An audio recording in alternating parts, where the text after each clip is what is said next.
గతంలో చాలా మంది మహిళలకు కుట్టు శిక్షణ కేంద్రం ఇచ్చినప్పుడు వాళ్ళకు కూడా కుట్టు మిషన్ కూడా జరిగింది. మొన్న చాలా మంది మహిళలు గౌరవ కలెక్టర్ అని కలవడం, మాకు ఉపాధి లేదు మేడం అని చెప్పి చాలా మంది గౌరవ కలెక్టర్ అని కలిసిన తర్వాత మహిళా ప్రాంగణంలో వారికి శిక్షణ ఇవ్వడం, వారికి లైసెన్స్ ఇవ్వడం, వారికి దాదాపు 2 నెలల పాటు వాళ్ళకి ఎలాంటి ఇబ్బంది లేకుండా అన్ని వసతులు కల్పించి వాళ్ళకి ఆటోస్ ఇవ్వాలని చెప్పి ఒక ఆలోచన వచ్చిన తర్వాత సైకిళ్ల పంపిణీ కార్యక్రమాన్ని నిన్న ముగించడం. నిన్న 10th స్టూడెంట్స్ అందరు కూడా, గవర్నమెంట్ స్కూల్ స్టూడెంట్స్ అందరు కూడా ఎవరు కలెక్టర్ గారు బేటీ బచావో బేటీ పడావోలో సైకిల్ ఇచ్చే ప్రయత్నం చేయడం, పాదయాత్ర సందర్భం కూడా ఒక సంఘటన జరగడం, తర్వాత ఇవన్నీ కూడా ఈ ఆటోస్ కూడా ఇవ్వాలని చెప్పి ఆలోచనతోని వారు ముందు రావడం. మనం కూడా ఈ ఆటోస్ ను సంబంధిత కంపెనీతో మాట్లాడి CSR ఫండ్స్ ద్వారా మాట్లాడి వాళ్ళకు ఏ ఒక్క రూపాయి కూడా వాళ్ళు చెల్లించాల్సిన అవసరం లేదు.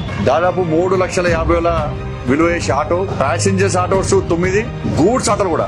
అంటే నాకు తెలిసి ఈ తెలంగాణ రాష్ట్రంలో ఎక్కడ కూడా మహిళలు గూడ్స్ ఆటోలు నడుపుతలేరు ఎక్కడ కూడా. అంటే మేము ఏదైనా చేయగలుగుతాము, ఏదైనా సాధించగలుగుతాము, ఏ విధంగా కష్టపడగలుగుతాం అని చెప్పి వాళ్ళ కరీంనగర్ లో కుటుంబ పోషణ కోసం ముందుకు వచ్చిన మహిళలందరూ కూడా ముందు రావడం చాలా గూడ్స్ ఆటోలు కూడా వాళ్ళకి ఇవ్వడం జరిగింది.